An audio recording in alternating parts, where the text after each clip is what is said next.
today. That's one thing I like about the Trumper. Matter of fact, that is one thing the Trumper and Uncle KC have in common. We both hate wasted time. Donnie's a very busy man. He has been busy this week at the G7 summit, telling the rest of the world what they are going to do. At the same time, he is presiding over the most powerful country in the world. There's that little thing going on over in Iran where a radical, tyrannical regime has been decimated by Israel. And in the brief spare time that he has, the Trumper takes the time to speak to the little people in the mainstream media. With a schedule like that, why in the hell would he waste his valuable time talking on the phone with Captain Doofus Tim Walz?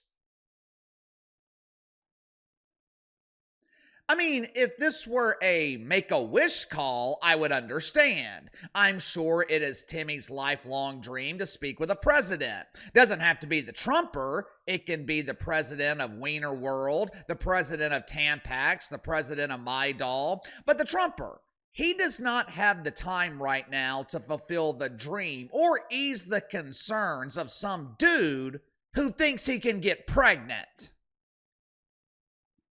Unsurprisingly, the member of the media who asked Donnie to fulfill Timmy's dreams, it was none other than Kaitlan Collins. Katie Roo! Katie Roo!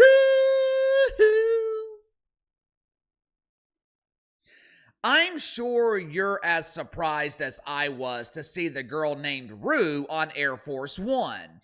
I thought Rue had been politely asked to leave the White House. I thought Donnie had maybe filed a restraining order requesting that Rue and her ridiculous questions maintain a minimum distance of 500 feet away from the Trumper. Hell, if I were Kaitlan Collins, I wouldn't want to be around Donald Trump. Every time Rue gets the chance to speak to Donnie, the conversation ends with Rue crying after being publicly humiliated. Katie Rue doesn't have much luck with dudes named Don. Several years ago, Don Lemon made her cry at CNN when he politely reminded Rue that he was the star of the show and she was the supporting cast. And Donald Trump, he relentlessly humiliates Rue every time he's around her. Poor Rue, she's pulling double duty as CNN's resident punching bag. Every night in prime time, she gets punched around in the ratings, and as CNN's White House correspondent, she is verbally beaten by the Trumper. Yesterday afternoon, the Trumper was on his way back from the G7 summit. I guess he got bored during the flight, so he decided to take questions from the media, which is something that his predecessor, our former fearless leader Johnny B. Biden, was allergic to doing throughout his 4 years, irreparably damaging the country. The Trumper, he was feeling a bit generous, so he allowed Kaitlan Collins to ask a question. Believe it or not, he took her question seriously, and he was actually polite in his response.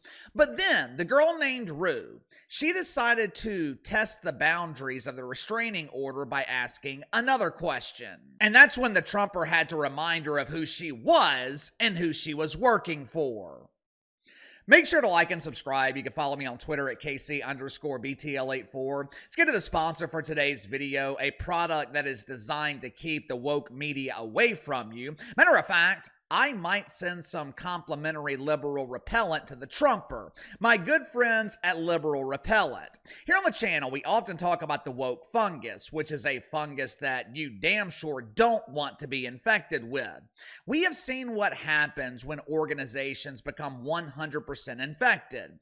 Prognosis is grim. There is a slim chance of recovery.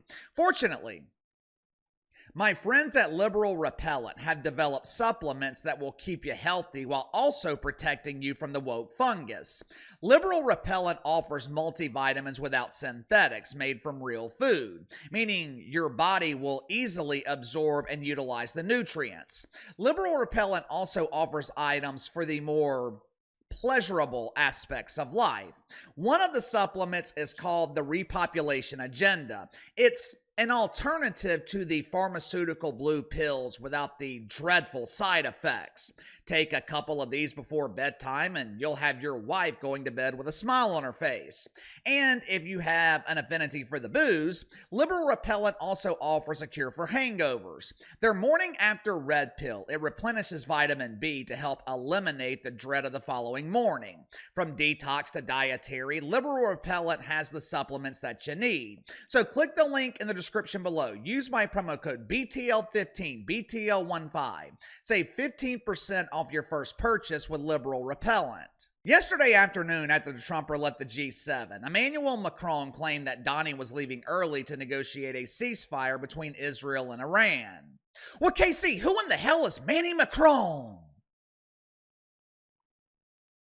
You're not familiar with Manny? King Mac is the president of France, although he's mainly famous for being married to that older lady who many suspect used to be a younger dude.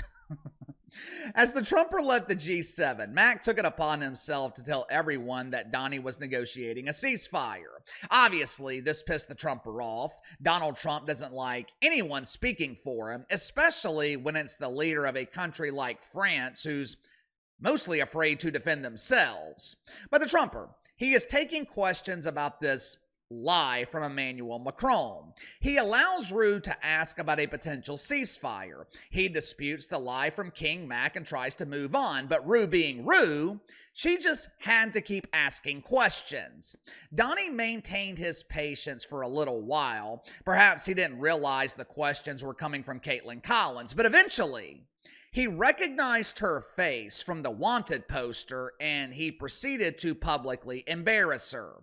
Watch for yourself. You just posted right before we took off that you're not leaving because of a ceasefire. Why are you? Can you elaborate? We're looking at better than ceasefire. We're not looking for a ceasefire. I didn't say I was looking for a ceasefire. That was Emmanuel, nice guy, but he doesn't get it right too often. But we're not looking. We're looking for better than a ceasefire. Can I ask you, because there's been some skepticism, is there any guarantee that if the U.S. did get involved militarily, that a U.S. bomb could destroy Iran's nuclear program and facilities? Of everything or anything in life, you know that. Look at you, right? There's no guarantee.